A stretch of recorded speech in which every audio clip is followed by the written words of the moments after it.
I think of the children and my companions at school, at work. I am the leader of the Cuban boxing team, the captain.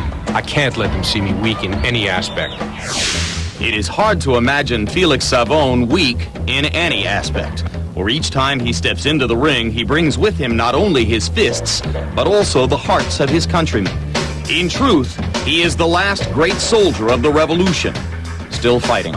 If I lose, they will all suffer more than me. I cannot lose. When I win, all of Cuba wins. Let me make one cautious observation, Hannah. This man is often compared to the great Cuban super heavyweight Teofilo Stevenson. This is no Teofilo Stevenson. Stevenson really knew how to box. Savon is mostly just a big right hand, but it's some right hand. Well, apparently he thinks that he is some fighter. He plans to write his memoirs, his life story, and publish it after these games. We'll see what the ending to that book is. And let's go now to Bob Trumpy, Al Bernstein, and Beasley Reese with the USA's Danell Nicholson leading Felix Savon 4-1 after the first round. At the heavyweight level, Danell Nicholson in the ring. We're going to pick up action beginning with a second round. For the first time since 1976, a U.S. boxer is facing a Cuban boxer. His opponent happens to be Felix Savon. Now, we noticed something odd about Danell Nicholson. Beasley Reese noticed it before the fight happened. What's going on here? You know, you take a look at your picture, you see Danell is boxing in tennis shoes. He left one of his shoes back at home.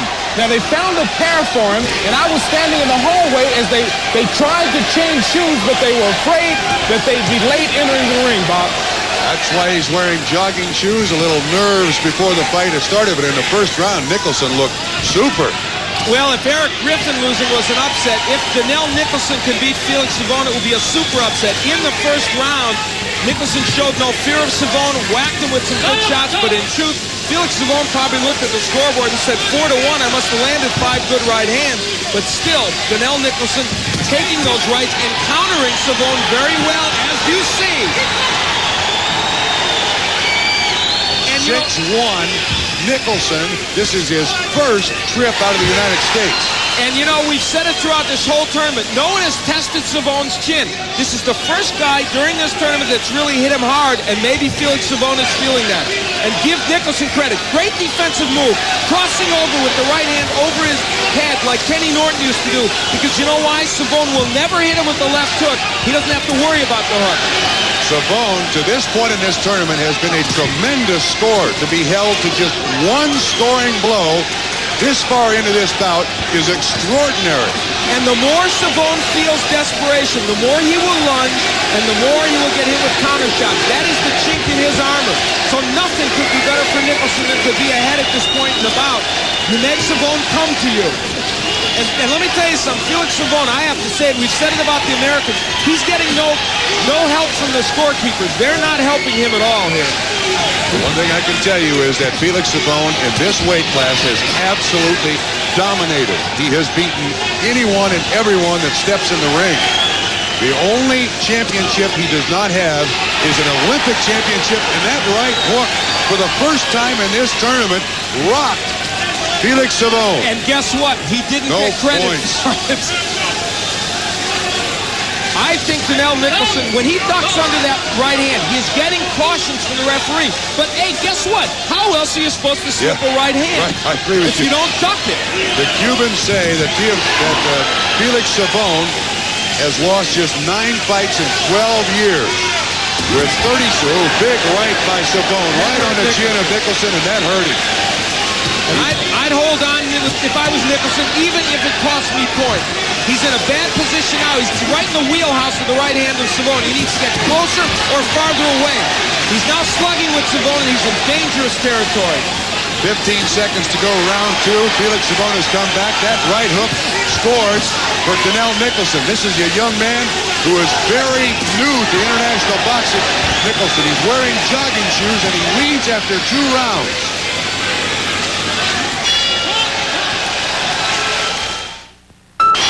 Roosevelt Sanders encouraging Danell Nicholson. These are heavyweights. Nicholson's opponent, probably the most celebrated amateur boxer in the world, Felix Savon. You see the score. Beasley Reese, you got some information? Now, Joe Bird was screaming at him. He said, don't just try to hang on. Keep fighting this guy and go after him. 8-7 now. And you have two choices against Savon. You either box him and try and counterpunch when he lunges in as it gets tied up now, or you really go right to him. Nicholson might be better off, as Joe Bird says, going right after him where you're not on the outside and get hit with that right hand. Nicholson, a former basketball player. Now Savon takes the lead for the first time in the fight. Whoa, he's rocked. Nicholson has rocked. This is going to be a standing 8 count. The points scored. The punches landed.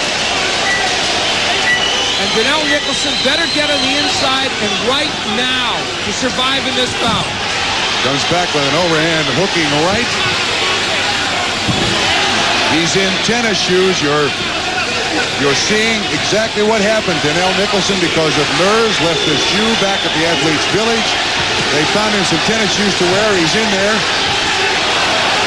He has fought very few international fights. The mouthpiece is knocked out. The referee, Jack Parcher from Ireland, will wash off the mouthpiece, put it back in the mouth. Savon now leads 12-9.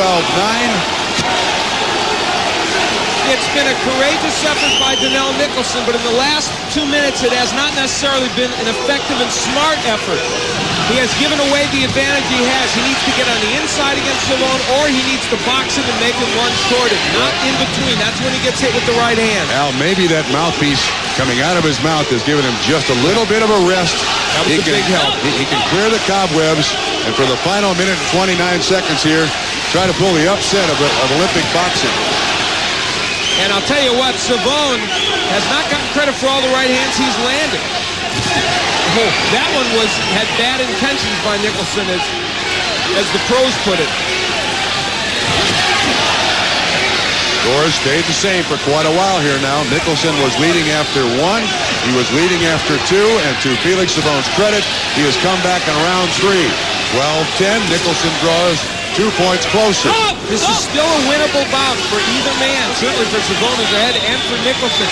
But he's got to have a plan now. He's got to say, I've got to do something other than just look to counter that right hand. I've got to jab, get my way in, and then throw my own right hand, but not just counter. But you're talking about a relatively inexperienced fighter in Danell Nicholson. Started in '88, was a former basketball player in Chicago.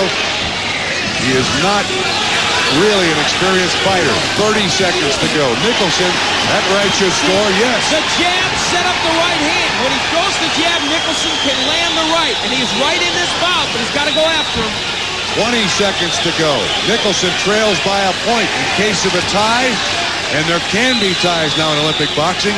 It goes to the computer printout. Whoa, big right. That should count for Savon, and that'll probably win him the fight unless there is a huge flurry by Nicholson. A valiant effort by Danell Nicholson. It comes up short. Felix Savon wins 13-11 in Savon's toughest fight of the tournament. Not much. And Nicholson goes over and congratulates them in the corner. A superb effort by Danell Nicholson. Felix Savon, in truth, not wanting any part of Nicholson, not wanting any part of the United States corner. He's a dogmatic young man. The right hand by Savon lands against Nicholson. This created a standing 8 count. And had the referee not stepped in, this bout might be over. He wobbled Nicholson with a couple of right hands. Nicholson, however, was able to get his own right hands in. Superb effort by Nicholson and by Savon as well. 13-11, the final score. Danell Nicholson has nothing to be ashamed of. That was a valiant effort on his part. Savon advances to the medal round.